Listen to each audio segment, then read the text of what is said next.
মাখা বেলা ছাড়া খুবই কম সময়ের মধ্যে ঝটপট এই মজার পরোটাগুলি তৈরি করে নিতে পারো। এগুলি খেতে কিন্তু ভীষণ মজার হয়। তো আশা করছি আমার আজকের রেসিপিটা ভালো লাগবে। তো যদি একটু ভালো লাগে তাহলে বলছি প্লিজ একটা লাইক করে দিও আর আমার চ্যানেলটাকে সাবস্ক্রাইব করে দিও এরকম টেস্টি মজার নতুন রেসিপি দেখার জন্য। তো এগুলি কিন্তু ঝটপট তৈরি করে তোমরা সকালে ব্রেকফাস্টে অথবা বিকালে জলখাবারে, চাইলে বাচ্চাদেরকে স্কুলে টিফিনেও বানিয়ে দিতে পারো। এটা যেমন টেস্টি তেমনই কিন্তু হেলদি আর খুবই মজার হয়। তো চলো একদম সহজভাবে রেসিপিটা শেয়ার করছি।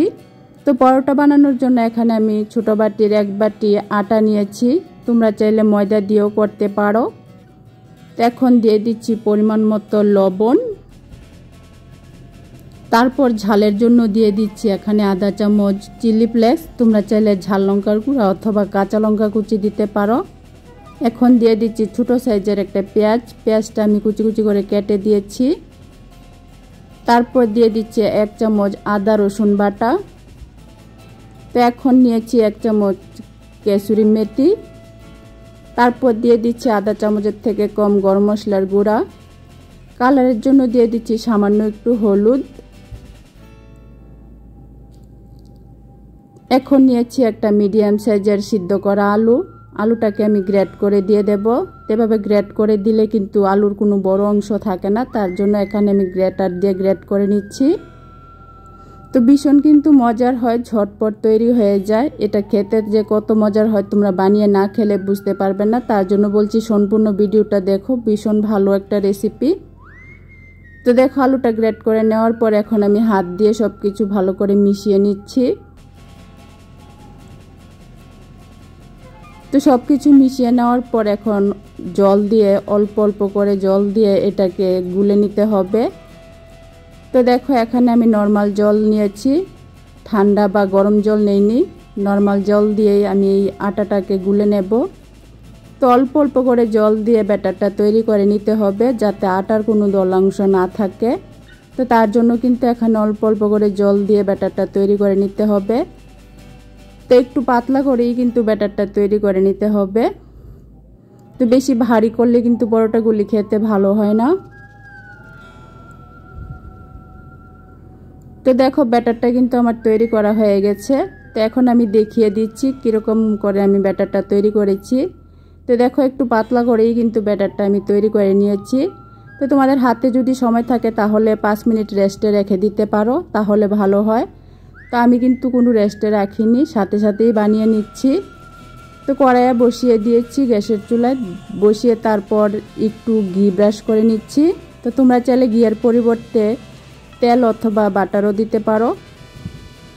তো কড়াইটা হালকা গরম হয়ে যাওয়ার পর 1 হাতা ব্যাটার আমি দিয়ে দিয়েছি।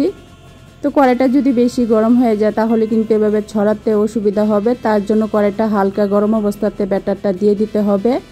তো দিয়ে এভাবে একটু ছড়িয়ে গোল একটা শেপ করে নিতে হবে আর একটু পাতলা করে দিতে হবে। তো দেখো আমি কিন্তু একটু ছড়িয়ে তারপর একটা গোল শেপ করে নিয়েছি। তো ব্যাটারটা দেওয়ার মিনিটের মধ্যেই কিন্তু উপরটা পুরোপুরি শুকিয়ে যায়। তো উপরটা পুরোপুরি শুকিয়ে গেলে তারপরে কিন্তু পরোটাটা উল্টে দিতে হবে। তো দেখো উপরটা শুকিয়ে যাওয়ার পর কিন্তু আমি উল্টে দিয়েছি। তো এখন এটাকে অনবরত উলট পালট করে আমি এপিট উপিট ভালো করে একটু ভেজে নেব।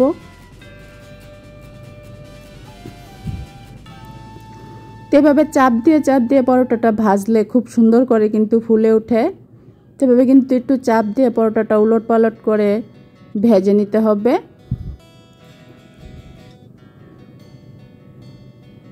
তো একদমই সহজভাবে কিন্তু এই পরোটাগুলি বানিয়ে নেওয়া যায়, খুবই কম সময়ের মধ্যে ঝটপট কিন্তু তৈরি করা হয়ে যায়। খেতে কিন্তু ভীষণ মজার হয়, একবার বানিয়ে না খেলে তোমরা বুঝতেই পারবে না এগুলি কত মজার হয়। তো দেখো এভাবে উলট পালট করে একটা কিন্তু আমি ভেজে নিয়েছি। তো একইভাবে আমি আরেকটা তৈরি করে তোমাদেরকে দেখাচ্ছি। আর এই পর্যায়ে তোমাদের কাছে আবারও রিকোয়েস্ট করছি, আমার আজকের রেসিপিটা যদি একটু ভালো লেগে থাকে তাহলে প্লিজ একটা লাইক করে দিও আর আমার চ্যানেলটাকে সাবস্ক্রাইব করে দিও এরকম টেস্টি মজার রেসিপি দেখার জন্য। তো দেখো এভাবে কিন্তু এক হাতা ব্যাটার দিয়ে তারপর একটু ছড়িয়ে গোল একটা শেপ তৈরি করে নিতে হবে। তারপর যখন দেখবে উপরটা পুরোপুরি শুকিয়ে গেছে তখনই কিন্তু এটাকে উল্টে দিতে হবে। তো উল্টে আরও কিছুক্ষণ কিন্তু একটু লাল করে ভেজে নিতে হবে। তো দেখো এখানে আমার সবগুলি পরোটা কিন্তু তৈরি করা হয়ে গেছে। তো ছোটো বাটির এক বাটি আটা দিয়ে কিন্তু এখানে আমার 8টা পরোটা তৈরি হয়েছে। তো খুবই কম সময়ের মধ্যে ঝটপট কিন্তু এই পরোটাগুলি তৈরি করে তোমরা সকালে ব্রেকফাস্টে অথবা বিকালে জলখাবারে চাইলে কিন্তু বাচ্চাদেরকে টিফিনে তৈরি করে দিতে পারো। এটা কিন্তু ভীষণ মজার হয়। তো আশা করছি আমার আজকের এই ছোটো সহজ রেসিপিটা ভালো লেগেছে। ভালো লেগে থাকলে অবশ্যই লাইক কমেন্ট শেয়ার করো আর আমার চ্যানেলটাকে সাবস্ক্রাইব করে দিও। তো আবারও আরেকটা নতুন সুন্দর রেসিপি নিয়ে আসবো। ততক্ষণের জন্য তোমরা সবাই ভালো থেকো, সুস্থ থেকো। আজকের জন্য টাটা।